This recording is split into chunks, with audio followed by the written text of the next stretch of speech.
നമസ്കാരം. പിണറായി വിജയന്റെ വീട്ടിലെ റെയ്ഡുമായി ബന്ധപ്പെട്ട് കേരളത്തിന്റെ നിലവിലെ ആഭ്യന്തരമന്ത്രിയായിട്ടുള്ള രമേശ് ചെന്നിത്തലയുടെ ഒരു പ്രതികരണം വന്നിട്ടുണ്ട്. നല്ല പോലെ ശ്രദ്ധിക്കണം. ഇന്റലിജൻസ് സംവിധാനമുള്ള കേന്ദ്ര ഏജൻസികളുമായിട്ടെല്ലാം ബന്ധമുള്ള ആഭ്യന്തരമന്ത്രി പറയുകയാണ് എന്ത്?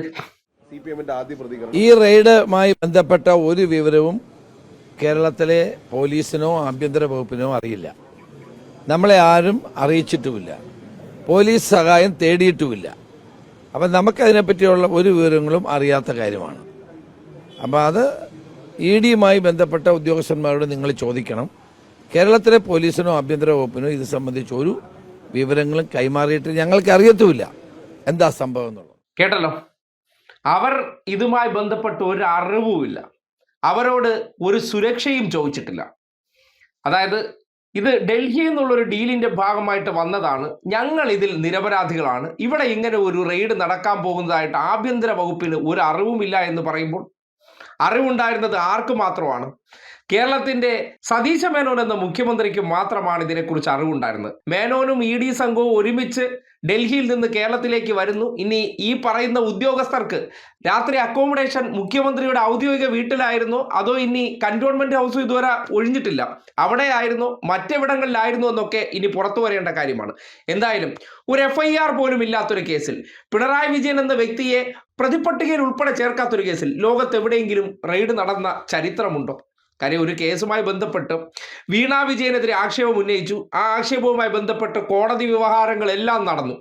ഏറ്റവും ഒടുവിൽ സുപ്രീം കോടതി വരെ മാത്യു കുഴൽനാടൻ എന്ന കോൺഗ്രസിന്റെ MLA പോയപ്പോൾ എടുത്ത് ചവറ്റുകുട്ടയിൽ എറിഞ്ഞൊരു കേസിൽ ഇപ്പോൾ സതീശ മേനോൻ ആദ്യമായിട്ട് ഡൽഹിയിൽ പോയി പ്രധാന സ്വയം സേവകനെ ഇങ്ങനെ മുട്ടിലഴഞ്ഞ് അടുത്തുപോയി കാണുന്ന കാഴ്ച നമ്മൾ കണ്ടതാണ്.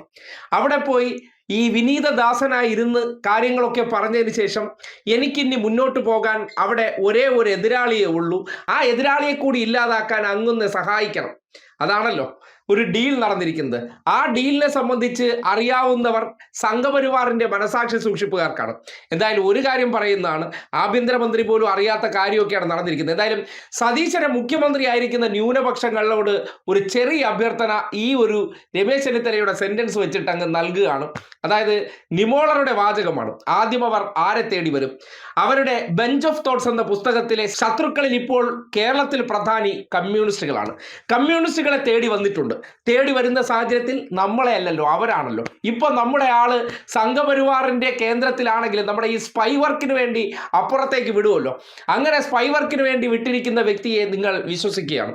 നാളുകളിൽ അടുത്ത ഇരയായിട്ടുള്ള നിങ്ങളെ തേടി വരും. നിങ്ങളെ തേടി വരുമ്പോഴും തൊട്ടപ്പുറത്ത് മറ്റൊരു ശത്രുക്കളായിട്ടുള്ള ക്രിസ്ത്യൻസ് ഉണ്ട്. അവർ നിശബ്ദരാകാനാണ് സാധ്യത. ഏറ്റവും ഒടുവിൽ അവരെയും തേടി ചെല്ലും. അന്ന് നിങ്ങൾക്ക് നിലവിളിക്കാനും പറയാനും ഈ നാട്ടിൽ വടശ്ശേരി ദാമോദര മേനോന്റെ മകൻ മാത്രം കാണും. ആ ദാമോദര മേനോന്റെ മകൻ ഒരു മുന്ന കഥാപാത്രത്തെ നിങ്ങൾ മോഹൻലാലിന്റെ സിനിമയിൽ കണ്ടു കാണും. അതുപോലെ നിങ്ങളോട് പ്രവർത്തിക്കുന്ന ഒരു കാലം വിദൂരമല്ല എന്ന് മാത്രമാണ് ഈ സന്ദർഭത്തിൽ അടിവരയിട്ട് പറയാനുള്ളത്.